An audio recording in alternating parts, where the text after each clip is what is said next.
Paz do Senhor, pessoal. Tudo bem? Eu espero que você e sua família estejam gozando da mais perfeita paz em Cristo Jesus. Hoje estamos nos reunindo novamente nesse bate-papo saudável para falarmos a respeito de mais uma lição da Escola Bíblica Dominical. A segunda lição, que traz por tema o nascimento de um líder profético em Israel. Então nós vamos falar sobre o nascimento daquele que foi o maior profeta depois de Moisés, o nascimento de Samuel. Eu espero que essa aula seja produtiva e que o Senhor abençoe a sua vida, o seu ministério, junto aos seus alunos, tá? Não esquecendo que o primeiro passo para você ter uma aula saudável e conseguir discorrer do assunto sem se perder, grave os objetivos, tá? E diz assim: o objetivo geral dessa lição é exortar que a família pode ser o ambiente propício para que Deus levante pessoas para a sua obra. Esse aqui é o objetivo geral. A lição ela é montada dentro de 3 outros objetivos. Quais são eles? Primeiro, elucidar o ambiente familiar de Samuel. 2, esclarecer que Samuel foi fruto de oração. 3, expor a dedicação de Samuel. Então esses são os objetivos que nós vamos trabalhar dentro desses objetivos para discorrer esse tema aí, o nascimento, de um líder profético em Israel, tá? Então está aqui eu, você, minha lição e minha Bíblia, e eu gostaria de iniciar lendo um texto que é o último versículo do livro de Juízes, O último versículo de Juízes, capítulo 21, versículo 25. Diz-nos assim a palavra de Deus: naqueles dias não havia rei em Israel, porém cada um fazia o que parecia reto aos seus olhos. Era a anarquia, era o povo no poder sem nenhum representante. Cada clã, cada tribo era representada por um príncipe, por um maioral, e esse maioral ele tinha como responsabilidade ser o cabeça dos seus descendentes. Então era muito interessante para cada clã, nessa época da anarquia, cada clã tinha que ter o maior número de descendentes possíveis, ou seja, a família maior ela tinha respeito das famílias menores, porque quanto maior o clã, maior a autoridade e o respeito. Então não era interessante as famílias serem pequenas. Então, por isso que Eucana, que é um dos personagens da lição de hoje, um dos protagonistas da lição de hoje, ele quando casou com a mulher por quem ele se apaixonou, a quem ele amava tanto, que era a Ana, uma jovem graciosa, eles descobriram que Ana era estéril. Então, para que o clã se mantesse em crescimento e dentro dessa anarquia, como eles precisavam de uma geração de descendentes, para impor respeito, autoridade e tudo mais, segundo os costumes tribais da época e os costumes judaicos, então ele casou-se com outra esposa, teve outra mulher, e aí era uma bigamia, ele tinha 2 mulheres, ou uma poligamia, e essa outra mulher que ele tinha, que era a Penina, era uma progenitora, era a mulher que lhe daria descendentes, mas a mulher por quem ele era apaixonado era Ana. Ana era a mulher do seu amor, Penina era a mulher dos seus descendentes, dos seus filhos. Ana era a mulher porque ele tinha os sentimentos mais profundos. Penina entrou no cenário dessa história como a mãe dos seus filhos. Então a história começa a discorrer neste ambiente. A introdução fala-nos o seguinte, que primeiramente Samuel ele foi fruto da oração de sua mãe, Em seguida ele foi consagrado a Deus, ele foi apresentado a Deus como a consagração lhe passou, ele foi a resposta de um voto sincero a Deus. E terceiro, ele passou a sua juventude ele passou a sua juventude sobre a mentoria do sacerdote Eli, morando no santuário central em Siló. Então, nós vamos falar da história dessa família. O primeiro objetivo, que é elucidar o ambiente familiar de Samuel, é o que nós vamos fazer agora. O ambiente familiar de Samuel não era uma família perfeita. Havia crises e problemas com todas as famílias que existem hoje. E então havia conflitos, maltratos, poligamia, rivalidade e oposição. Então nós vamos aí, primeiro, rejeição, porque Eucana preferia Ana, Ana era a preferida de Eucana, e nós vamos ver isso lá no versículo 5, a Bíblia diz assim, versículos 4 e 5 do primeiro capítulo de Samuel diz assim: e sucedeu que no dia em que Eucana sacrificava, ele dava porções de sacrifício a Penina, sua mulher, e a todos os seus filhos, e a todas as suas filhas. Porém a Ana, ele dava uma parte excelente, é traduzida como uma porção dobrada para Ana. Porção excelente, porquanto ele amava a Ana, porém o Senhor lhe tinha cerrado a madre. Então, por ele preferir Ana, nós vemos aí nessa família as marcas da rejeição. Enquanto Ana era amada, Penina, por outro lado, era rejeitada. Outro conflito familiar que vemos é a discriminação. Ana era estéril, então por ser estéril era discriminada, porque segundo as fragilidades da teologia judaica, uma mulher só era estéril porque esta mulher era alvo de um castigo divino por conta de seus pecados, que muitas vezes eram interpretados pelos rabinos como pecados ocultos. Ou seja, quem olhava para Ana e sabia que ela era estéril, dizia assim: ali vai alguém cujos pecados estão ocultos. Ali vai um pecador ou uma pecadora que não confessou seus pecados e que Deus a castigou por conta dos seus delitos, dos seus erros, das suas falhas, dos seus pecados que não foram confessados. Então, por conta dessa fragilidade teológica, existia esse tipo de discriminação. Uma mulher estéril era vista como uma mulher maldita, alvo do castigo divino. Outra coisa, dentro desse ambiente familiar que mostrava os altos e baixos das famílias, da cultura da época, eram os maus tratos. A Bíblia diz que Ana era humilhada por Penina. O versículo 6 diz assim: e sua competidora excessivamente a irritava para embravecer, porquanto o Senhor lhe tinha cerrado a madre. Ou seja, Penina olhava para Ana e via aquela esterilidade dela como um motivo dela se vangloriar da situação de Ana. Ela apontava para Ana e chamava Ana de crente sem bênção. Não adianta Ana ser graciosa, ter a graça de Deus, ter o amor de Eucana, se você não pode dar filhos a ele, enquanto eu sou cheia de filhos.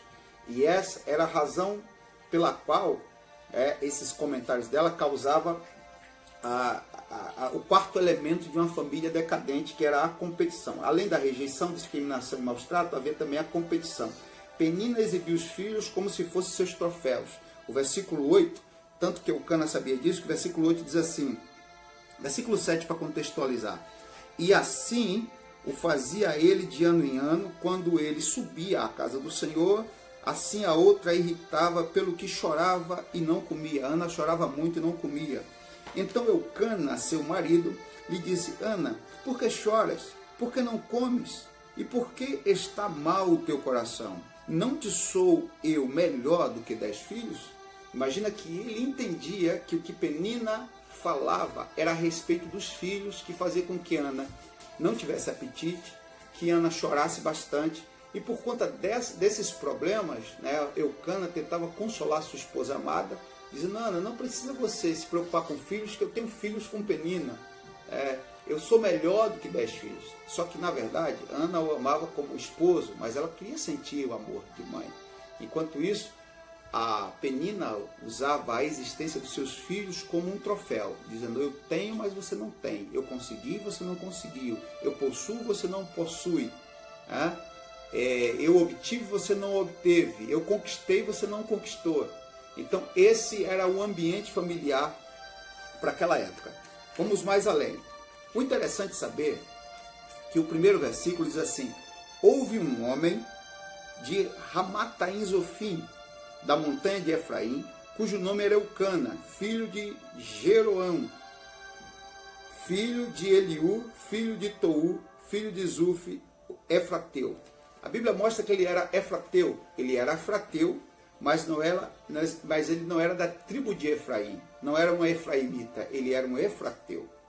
Ou seja, a diferença é, por exemplo, se um brasileiro casado com outra brasileira, ele tem um filho que de repente nasce nos Estados Unidos hoje, é um americano, só que a descendência desse americano, filhos de brasileiro, não é a descendência americana, é a descendência brasileira. Alguns vão chamar até de latino.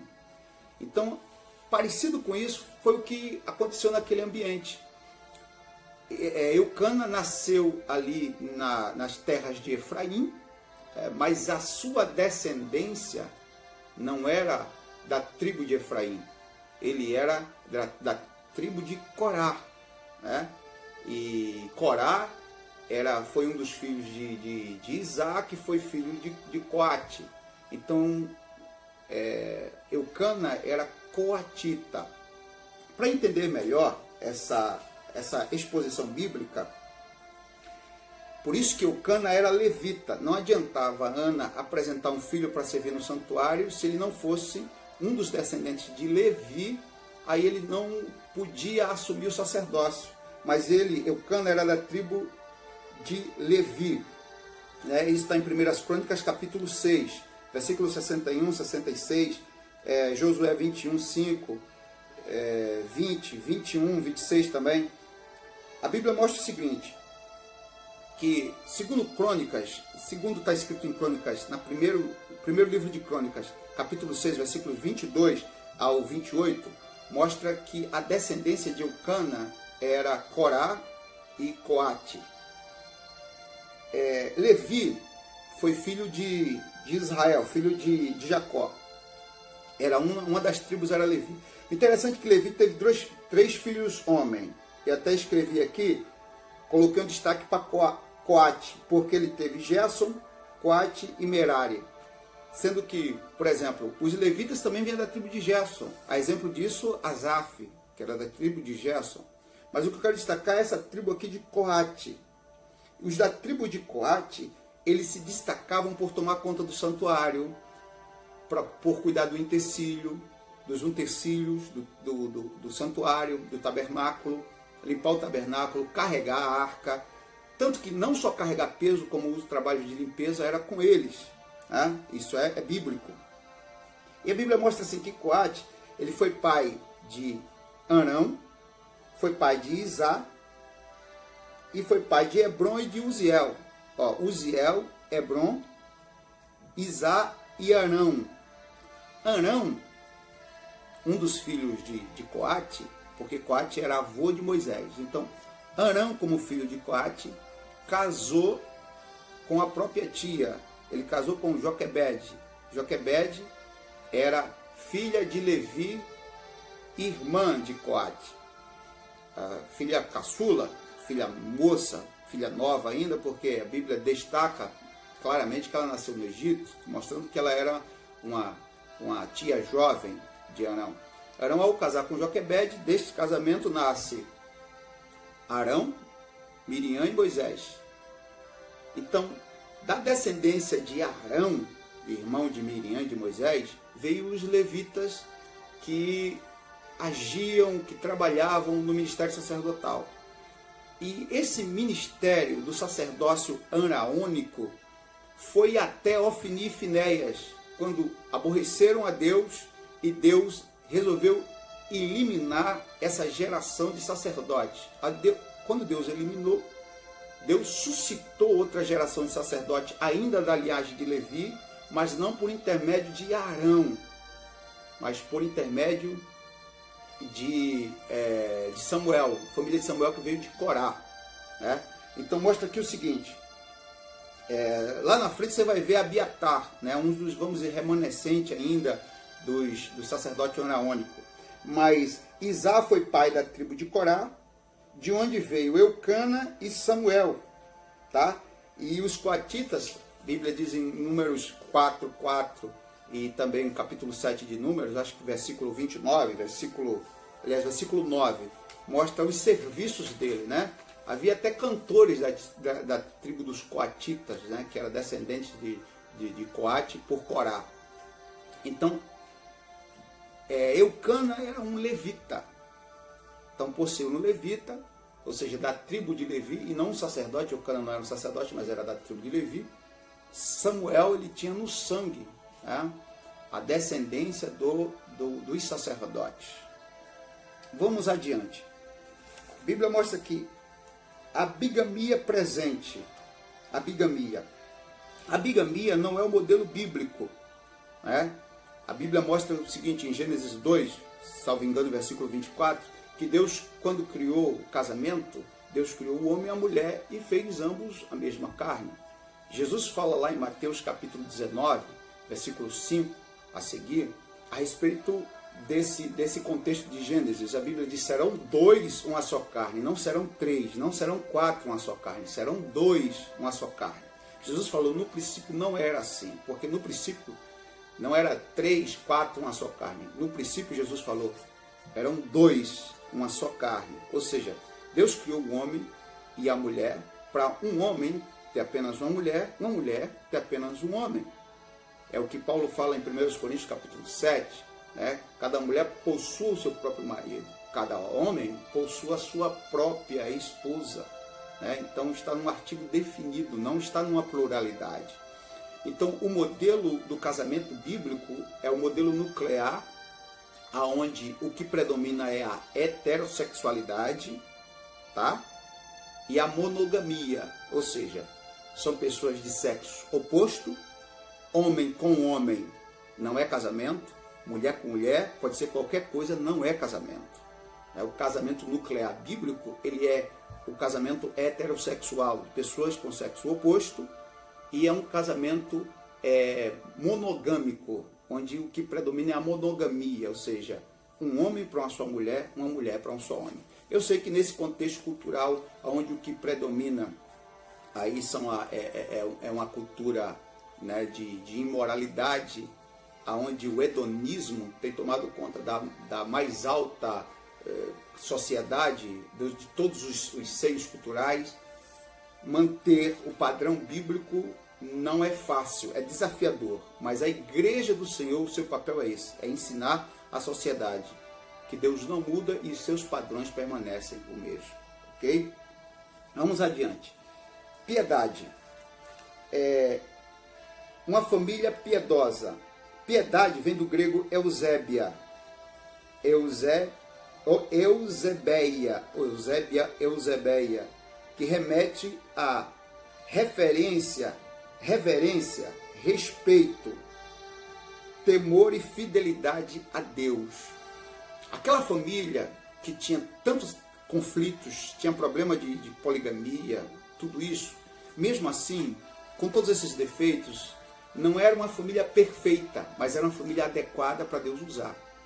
Porque era uma família em que aquele pai de família, o chefe daquela clã, daquela família, né, parte daquela tribo, que era Eucana, ele se preocupava em anualmente, ele ia para Siló, para o centro espiritual, onde havia o tabernáculo, para buscar a Deus, para orar a Deus, para agradecer a Deus. Então, era uma família que a oração, a busca a Deus, o ensino da palavra era prioridade. Então, por altos e baixos que tinha, aonde Samuel cresceu, esse ambiente que ele cresceu foi um ambiente que era favorável para manter a sua espiritualidade. Vamos além. Samuel, fruto de oração. Ana, um dos pontos principais de Ana era a sua humildade. Não respondia às afrontas, mas dirigia-se a Deus. Mesmo seu marido não entendendo a sua dor por ser estéril, ela não o tratou com desrespeito. Mesmo sendo irritada por Penina, ela não correspondeu aos seus maltratos, não pagou com a mesma moeda. E mesmo sendo taxada de embriagada ou de filha de Belial, porque esse era, dentro do contexto que Eli falou com ela, era o que estava acontecendo quando Eli chamou de embriagada dentro de um ambiente de culto. Isso era um papel para quem estava endemoniado. Só um endemoniado, né, faz gracejos em um ambiente de culto, em um ambiente espiritual. Então Ana disse, eu não sou filha de Belial, não estou endemoniada. Então, mesmo não sendo compreendida pelo seu líder espiritual, ela não foi uma pessoa que destratou ou desrespeitou o seu líder espiritual. Ela sempre foi humilde. A palavra de Deus diz que a humildade, ela precede a honra. Quer ser honrado? Quer ser honrada? Ensine aos seus alunos, antes de tudo, seja humilde. A maior grandeza de um grande homem é a sua humildade. Ok? Vamos adiante. Ana, ela sentia amargura. E nós estamos aqui entrando no contexto em que fala Samuel fruto de oração, que é o segundo objetivo, o segundo ponto. Então nós queremos esclarecer porque ele era fruto de oração. Ela evita responder aos ataques de outras, mas dirigia-se a Deus, certa e derramando o seu coração diante de Deus. Ela sentia amargura. Qual era a amargura de Ana? Era a sua esterilidade. Inclusive a palavra amarga, né, ou amargura, nesse contexto aqui de Ana, ela é uma palavra que vem do verbo amargar, né, amargurado, ou marar, que vem de Mara.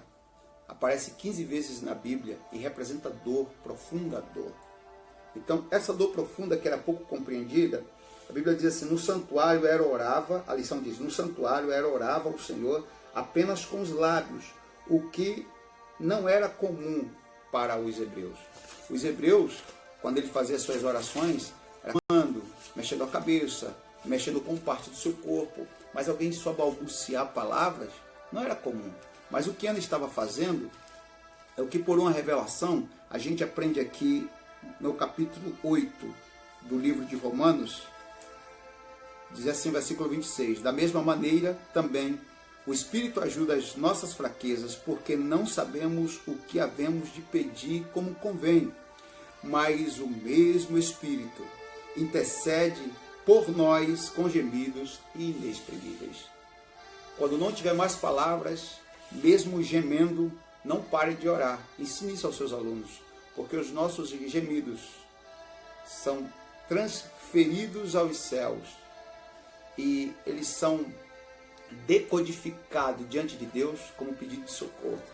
Então, era exatamente o que ele estava fazendo. Não lhe saíam as palavras, só gemidos inexprimíveis, mas ela estava derramando a sua alma. Alma que é vontade, emoção e memória, ou seja, tudo que estava dentro do mais profundo ser, ela estava externando naquele momento, para que lhe nascesse um filho, e ela estava fazendo aquele pedido ao Senhor como se fosse talvez o último pedido da sua vida, e com certeza o pedido mais importante da sua vida. Então, vamos adiante. Orava apenas com os lábios. 1 de Pedro 5,7, a Bíblia diz o seguinte, 1 de Pedro 5,7, olha só como é interessante, um versículo que você conhece, talvez você conheça, ou já ouviu falar, com certeza, diz assim, sede, pois, irmãos, paciente até a vinda do Senhor, eis que o lavrador, 1 de Pedro 5,7, 1 de Pedro 5,7, lança sobre ele toda a vossa ansiedade, porque ele tem cuidado de vós. Então, é lançar sobre Deus toda a sua ansiedade. Agora, o último ponto, diz assim, dedicação de Samuel, quando Ana dedicou Samuel, o seu filho, ou seja, o seu milagre, o fruto da sua oração. O objetivo aqui é expor a dedicação de Samuel. Eu fiz aqui uma anotação rápida e diz assim, em momento algum Ana pediu algo para contrapor com a sua rival, para ter um menino apenas para ela. Não, mas ela dedicaria a Deus. Tá? Então naquele dia Ana orou, foi o dia que a Bíblia mostra que o seu marido, né, junto com a família, subiram para adorar. Samuel cresceu e fortaleceu-se e confiou em Deus Todo-Poderoso, como indica o seu próprio nome. Nasceu o menino e ela colocou o nome dele de Shemuel, que quer dizer nome de Deus, que remete a pedido de Deus, resposta de Deus, porque ela sabia que Samuel era um milagre, era a resposta da sua oração. O interessante é que no dia que ela conversou com Deus intimamente, ela entrou na sua casa e a Bíblia diz que o seu marido, Eucana, a conheceu. E a palavra conhecer não é muito prazer, uma cordialidade. Muito prazer, meu nome é Eucana. Conhecer é do verbo hebraico iadá, que quer dizer contraiu núpcias, relações íntimas, relações sexuais. Ou seja, ela não só orou, como ela fez a parte dela. Deus jamais vai fazer aquilo que compete a você fazer. Em João 11, Jesus falou, tirai a pedra. Versículo 40, se creres, verás a glória de Deus. Então, tirar a pedra, qualquer um pode tirar, qualquer um pode remover. Agora, arrancar Lázaro do meio dos mortos, ressuscitá-lo do meio dos mortos, só Deus pode fazer isso. Então, a Bíblia, ela deixa muito clara que o que você tem que fazer, o que eu tenho que fazer, o que compete a nós fazer, Deus não vai fazer. Deus faz aquilo que já é impossível aos homens fazer, porque para Deus nada é impossível. Tá ok? Então, quando ela orou, ela conversou do seu voto, porque é bíblico. Não se pode fazer um voto, uma mulher não podia fazer um voto sem antes comunicar ao seu marido, para que quando acontecesse de nascer o filho, o marido já tinha que concordar, já tinha que estar sabendo do cumprimento desse voto. Senão imagina Eucana fazendo oposição. Não vai levar meu filho daqui não, meu filho não vai se criar fora de casa não. Então, negativo. Então ele já sabia. Né? Ela foi deitar com ele falando, amor, vamos deitar, vamos contrair núpcias, precisamos agora dar continuidade a um projeto. Eu fiz um voto e entrou em detalhe assim, assim, assim. Claro, ele concordou e de repente ela estava grávida.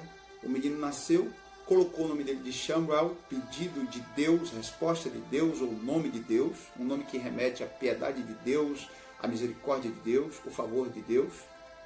E quando esse menino nasceu, a Bíblia diz o seguinte, que Ana ficou tomando conta do menino, ela não subiu enquanto estava dando de mamar o menino. Todo ano eles subiam para Siló, mas ela ficou 3 anos sem subir para Siló, porque era costume que a mãe ficasse com o menino até desmamá-lo, que isso ficava em torno de 2 a 5 anos de idade. Crê-se que nessa época, especificamente para esse objetivo aqui, foram 3 anos. Né? No segundo livro de Macabeus, se você tiver uma Bíblia católica, o capítulo 7, versículo 27 diz assim, inclinou-se sobre ele e zombando do cruel tirano, disse-lhe na língua materna, meu filho, compadece-te de tua mãe, que te trouxe 9 meses no seio, que te amamentou durante 3 anos, que te nutriu, te conduziu e te educou até esta idade. Então, 3 anos era o período. Isso segundo o contexto de Macabeus. Claro, não é um livro do cânon sagrado, mas como um livro histórico é válido dar uma observada, ok? Então, ele pelo texto da Septuaginta, Eucana foi e diz assim, esse procedimento consistia em entregar o dízimo do produto da terra. Eucana foi, em um momento, para entregar, porque a Bíblia diz assim, que ele foi cumprir seus votos, entregar o dízimo do produto da terra. Né? Então, se ele foi entregar o dízimo do produto da terra, crê-se que provavelmente era a festa dos tabernáculos, onde havia um agradecimento pela abundância da colheita. Então, nessa festa do tabernáculo, Eucana foi, trouxe o dízimo da terra, tudo que a sua terra produziu, sua lavoura produziu, e também, junto ao dízimo da terra, ele trouxe o voto de sua esposa junto com sua esposa. Imagina ambos entrando, né, no pátio do santuário, de mãos dadas com Samuel. E diz assim, ó, após ser desmamado, aproximadamente com 3 anos mais tarde, Samuel foi levado por seus pais à casa de Deus. Então, Ana não retrucou, não pensou 2 vezes em trazer, devolver para Deus aquilo que ela pediu e disse, será do Senhor. Então, essa é a dedicação de Samuel. Nós vemos aí num voto na Bíblia, existem 3 intenções de voto. Primeira, que a Bíblia mostra que o voto, ele pode ser um tipo de barganha. No Antigo Testamento, claro que por um conhecimento mais raso, de uma teologia mais apurada, as pessoas faziam barganha. Você vai ver Jacó, por exemplo, quando ele falou, Senhor, te darei o dízimo de tudo, se o Senhor me vestir, me calçar, me proteger. Então era uma barganha, faziam-se voto por barganha. O segundo tipo de voto era o voto por abnegada devoção, que é o que nós encontramos aí em Samuel. Ana dedicou, uma abnegada devoção. Ela dedicou o seu filho a Deus, né? E o terceiro tipo de voto, a Bíblia mostra aí o voto como que tem uma finalidade de abstenção, né? De se abster-se. É o voto de Daniel, que resolveu não comer dos manjares do rei da Babilônia. Então está aí os 3 tipos de voto no Antigo Testamento. Independente qual seja, a Bíblia diz em Eclesiastes 5 que aquele que faz um voto tem que ser fiel para cumprir. Inclusive a palavra fiel, ela etimologicamente significa aquele que termina o que começa. Ok? Por isso que Deus é fiel. Deus termina o que começa. A Bíblia diz que ele é fiel para dar cabo da finalidade, concluir aquilo que ele começou. Tá? Então Deus é fiel. Ainda bem que o diabo é infiel. Então seja também fiel. Ana foi fiel. Ana terminou aquilo que ela começou. Então ela dedicou o seu filho. O que nos chama a atenção, Ana teve 2 privilégios. Ela teve um filho, além disso, ela vê-lo ungido por Deus para o ministério. Ela teve um filho e esse filho foi profeta, sacerdote e juiz. Né? Ele foi juiz na cidade de Mispa, de Gilgal, e na cidade de, me parece que Betel, né? Betel, Mispa e Gilgal. Ele nasceu lá em Ramá, mas se criou em Siló, que foi a sua formação espiritual, a sua faculdade teológica foi Siló, né? No santuário, no tabernáculo, na casa de Eli. Logo depois, claro, quando ele assumiu o posto de profeta e sacerdote, ele voltou a morar em Ramá. Então esse homem que foi dedicado a Deus, Ana o apresentou, não foi para ele ser sacerdote, um levita, durante 50 anos não, foi para sempre. Mas ela foi muito sábia quando ela o consagrou como levita, mas o apresentou a Deus como nazireu. Nazireu é aquele que não podia beber vinho, não podia tomar bebida forte, não podia raspar a cabeça e seria cheio do Espírito Santo.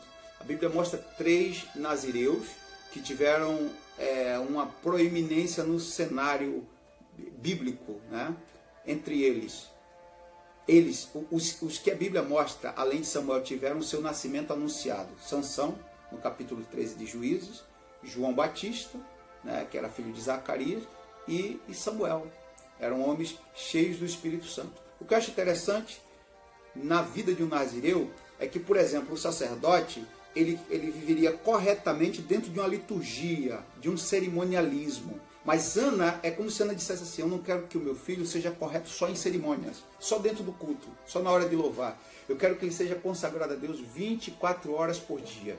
Então eu não quero que ele só sirva ao templo, eu quero que ele seja consagrado do alto da cabeça à planta dos pés. Que ele sirva a Deus 24 horas, todos os dias da sua vida, todos os segundos do seu tempo. E foi isso que aconteceu com Samuel.